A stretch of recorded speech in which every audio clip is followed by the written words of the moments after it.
Será que dá pra hackear aquelas máquinas de venda de chopp? Você já viu essas máquinas de venda de chopp que estão cada vez mais populares por aí? Agora tem em shopping, tem em bar, tem em condomínio. São máquinas conectadas à internet e você sozinho consegue com o aplicativo pagar o seu chopp, liberar a torneira e literalmente encher o caneco. Será que não dá pra hackear uma máquina dessas aí, fazer ela liberar o chopp de graça, encher o nosso caneco aqui sem ter que pagar um centavo? Eu sei que você pensou isso também. Então, pra fins puramente didáticos, eu fui atrás dessa resposta pra vocês. Aliás, um spoiler aqui, ó. A falha que eu achei no final desse processo me deixaria pegar chopp à vontade em mais de 300 pontos desse fornecedor. Então você já viu que a coisa aqui foi interessante, né? Saúde! Oi, eu sou o Gabriel Pato, seja muito bem-vindo de volta ao canal. Que saudade que eu tava disso aqui. E tá, a gente quer então achar uma falha em um sistema. A máquina tá ali na nossa frente, a gente tem o app no nosso celular, beleza? Qual que é o primeiro passo então? E olha, eu vou te falar que o mais massa do hacking é justamente esse estágio, porque é aqui que a gente vê o processo criativo acontecendo mesmo. Todo esse lance de formular as hipóteses de onde podem ter vulnerabilidades, pensar em quais abordagens você vai fazer, é onde tá a magia do hacking, é onde a coisa é realmente legal. Meu primeiro objetivo nesse teste é conseguir enxergar a conversa que o aplicativo deles faz instalado no meu celular com o servidor deles na internet ou até mesmo a máquina de chopp via internet. Só que assim, nesse estágio, nesse momento aqui, a gente ainda não tem ideia de como essa comunicação acontece. Como a gente não tem essa pista, eu comecei o meu processo indo atrás de capturar a comunicação que rolasse usando o protocolo HTTP. Porque a gigantesca maioria dos apps usam HTTP, inclusive é o que você está usando nesse exato instante para me assistir aqui. Eu usei um app de iOS chamado Proxyman para gravar todas as requisições e respostas que acontecerem no protocolo HTTP. Comecei a navegar aleatoriamente pelos recursos do app da máquina de chopp, tipo o de ver o meu saldo, ou consultar o extrato de consumos, ou editar a minha conta. E olha só, dá pra ver aqui que o Proxyman tá capturando as requisições HTTP com sucesso, o que é um ótimo sinal para nossa análise. E isso já expõe pra gente uma superfície de ataque bem interessante. E até faria sentido eu parar tudo e focar nessa superfície de ataque que eu já tô reconhecendo aqui. Só que eu tava muito determinado a enxergar um outro momento da aplicação, que é o momento em que o app do usuário fala pro servidor que ele quer que aquela máquina de chopp seja liberada. Era isso que eu tava buscando. Então agora que eu já tô com o meu celular gravando essas comunicações, eu tive que voltar lá na máquina de chopp e pegar ali um chopp, né? Pra você ver os desafios que eu enfrento pelo nosso trabalho. Eu escaneei o QR Code da máquina, enchi ali tudo bonitinho e eu não dei nem um golinho nesse chopp antes de ver se eu tinha conseguido logar a bendita comunicação que eu tava em busca. E sabe o que eu encontrei com esse experimento?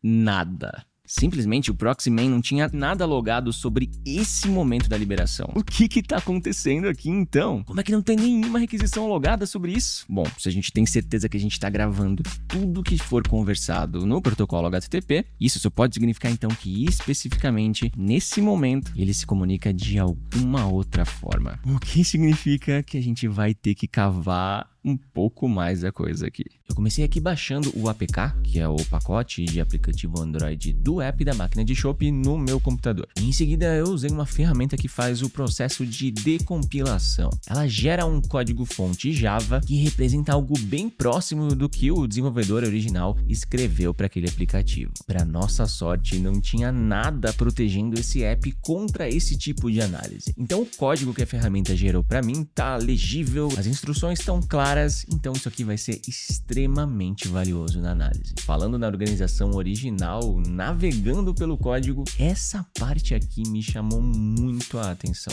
Embora esse app use HTTP para boa parte dos recursos, ele tem um outro protocolo implementado e essa parte do código, então, é o que descreve como essa comunicação acontece. Rapidinho já deu para ver aqui a definição de uma conexão que o app faz com um servidor deles em uma porta TCP. E assim, eu sou mega ansioso, né? Então antes de seguir lendo o código, eu já resolvi conectar nesse server e ver o que isso daria, né? Para isso eu usei a ferramenta Ncat, que suporta SSL, que é um requisito dessa conexão aqui. Então aqui eu coloco o host de destino, a porta e vambora. E olha só, a conexão foi estabelecida e o server mandou uma mensagem pra gente. O server me recebeu mandando uma mensagem Identify Yourself. Meio creepy esse negócio, né? Mas falando sério agora, isso aqui, na real, é um ótimo sinal pra gente. Significa que a gente estabeleceu uma conexão pra um destino certo e que a gente tá se comunicando da forma esperada. Estamos na direção certa, portanto. Tá bom. Mas e agora? Vamos mandar tipo um oi e ver o que ele responde? Preenchemos aqui o nosso oi e enviamos. E olha a mensagem que o server retornou aqui. Dá pra ver que ele tentou processar o nosso oi como um JSON e por isso caiu em um erro. Essa foi uma ótima informação pra gente. A gente sabe com esse erro que o server espera um JSON vindo da gente, só que a gente ainda não sabe como a gente monta esse JSON. Então é hora da gente voltar pro nosso gabarito, o código-fonte do app, e ver como ele se comporta quando ele tá nessa situação, nessa conexão com o server dele. Depois de achar esse momento de identificação aqui no código-fonte do app, dá pra ver que nessa hora ele envia um JSON pro servidor e contém um atributo identifier com um valor sempre fixo de user. Em seguida, um atributo identify que passa como valor o ID do meu usuário. Aqui a coisa tá ficando interessante, hein? E logo depois, um private token, contendo aqui um token hard-coded, um código de token fixo contido integralmente aqui no código-fonte do app. Nessa altura aqui, minha mente já foi um boom total. E por fim, a gente tem um atributo target que a gente já vai cavar mais para ver do que ele se trata. E de novo, na base da ansiedade, já montei um JSON de exemplo para enviar para o servidor e ver no que isso aqui vai dar. No lugar do ID de usuário, eu simplesmente coloquei o número 1. Lembrando que os IDs baixos costumam ser dos administradores ou dos desenvolvedores, os usuários iniciais do banco de dados. JSON montado, eu disparo e a gente tem uma resposta do server aqui. Usuário desabilitado. A gente muda o nosso JSON para passar a usar o ID de usuário 2. E enviamos. E olha, agora o erro foi outro. Tap not connected.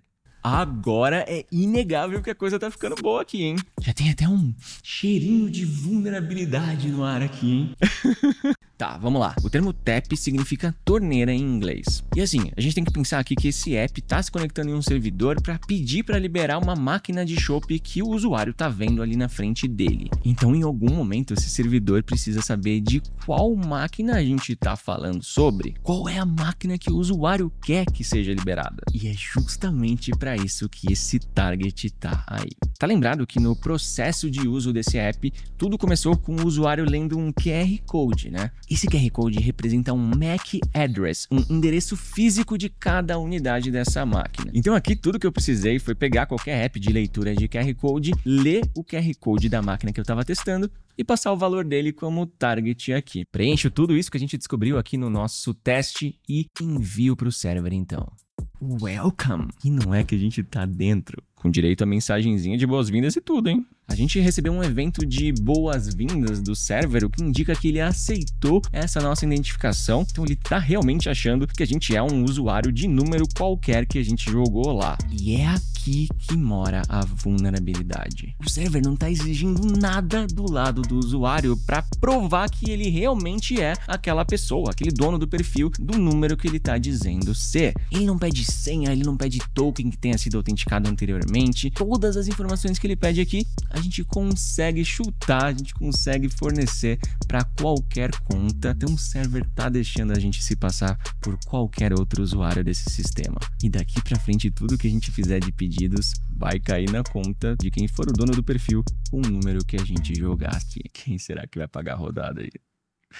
Tamo indo bem, hein? E aliás, se você curte esse tipo de exploração e quer aprender hacking comigo, chega junto na Pato Academy, que é a minha plataforma de conteúdos de hacking. Já são mais de 100 aulas comigo disponíveis, onde eu te ensino a encontrar vulnerabilidades como essa que você tá vendo aqui, além de muitas outras. E lá tem também labs para você hackear, tem lives exclusivas e uma comunidade animal que vai te acompanhar por toda a sua jornada. Então já entra aqui nesse QR Code ou em pato.academy para saber mais e para se tornar um membro, e eu te vejo lá nas aulas e na comunidade. Mas tá, o nosso copo ainda tá vazio, então vamos seguir. A gente está identificado com sucesso, mas a gente precisa ainda mandar algum comando, alguma ação para esse servidor desempenhar, né? Qual é então o comando que libera essa torneira? Seguindo então o comportamento descrito no código, né, eu encontrei esse comando chamado OpenTap, que faz total sentido com ser a ação de liberar, de abrir a torneira de chopp. Então agora sim é hora da gente ver se a gente consegue mandar o servidor abrir a torneira de chopp em nome de outro usuário. Então eu fui lá, preenchi o comando e dei Enter.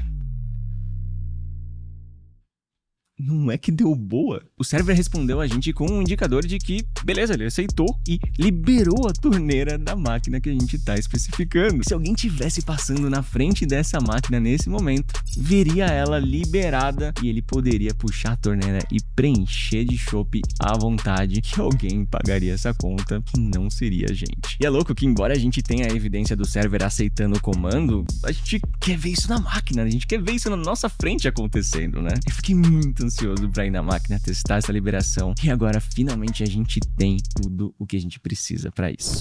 Chegou o momento da verdade, mano. Chegou a hora de testar. Estamos indo lá pra máquina aqui que tem aqui perto. Já tô derretendo, estão 30 graus, então tá extremamente propício para um choppzinho. Espero que dê bom. Vamos lá. E tá aqui o nosso alvo do dia. Para facilitar as coisas, eu subi o meu exploit num servidor na nuvem e tô acessando ele por SSH aqui do meu celular. Como primeiro teste, eu envio o comando de liberar a máquina passando o outro usuário, aqui no caso, o usuário de ID 2. A gente tem a confirmação de que a torneira aceitou o comando e a tela da máquina já passa a mostrar o nome de quem é dono dessa carteira de ID 2. Deu certo e aqui a gente só teria que pôr o copo e se servir. Mas espera lá que antes eu decidi chutar mais alguns outros IDs de usuário aqui. Então eu executo a minha ferramenta de novo, passando outro ID e mais uma vez, torneira liberada. E a gente tem na tela de novo o nome do usuário dono dessa outra carteira. Mudo o ID mais uma vez e tamo dentro de novo. Mais um nome de usuário aparecendo aqui, que seria quem ia pagar a conta da rodada. Muito massa, né? Para encerrar aqui com chave de ouro, a gente tem que tirar o nosso chopp, né? Eu executo de novo a minha ferramenta usando o usuário de ID número 2, só que dessa vez, bora tirar esse chopp. E agora sim, então, definitivamente deu bom. A gente exploitou essa maquininha aqui com sucesso e olha essa belezinha de chopp vindo pra gente. Depois de terminar de servir, a minha ferramenta ainda recebe do servidor o valor total que a máquina teria cobrado da nossa conta, só que, é claro, essa cobrança foi para o wallet de algum outro usuário qualquer. Se você curtiu todo esse processo da exploração que a gente fez aqui hoje, já fica de olho lá na Pato Academy, porque dentro da nossa plataforma vai rolar uma versão exclusiva desse conteúdo, com aulas mostrando todo o processo da descoberta dessa falha. Então já chega junto em pato.academy, QR Code tá aqui na tela, entra pra nossa comunidade, se torna um membro e vem evoluir no hacking com a gente. Antes de encerrar esse vídeo, um aviso importante aqui. Vocês sabem, aqui a gente se diverte, mas é claro que a gente age com ética. As falhas desse vídeo foram reportadas em setembro de 2023, então eu segurei mais de um ano com esses conteúdos gravados para dar tempo da empresa corrigir todos esses problemas. Eu conversei com o próprio CEO da empresa, que me recebeu super bem, e eu repassei para ele todos esses meus achados. E aliás, o ID 2 ali que eu usei nos testes era o ID do próprio CEO, então nenhum usuário foi prejudicado, e eu ainda ofereci a pagar todos esses chopps que eu tirei durante os meus testes, mas eles falaram que não precisava e ainda me deram uns créditos extra para poder garantir um happy hour. Então lembre-se sempre de usar os seus conhecimentos com responsabilidade e pro bem.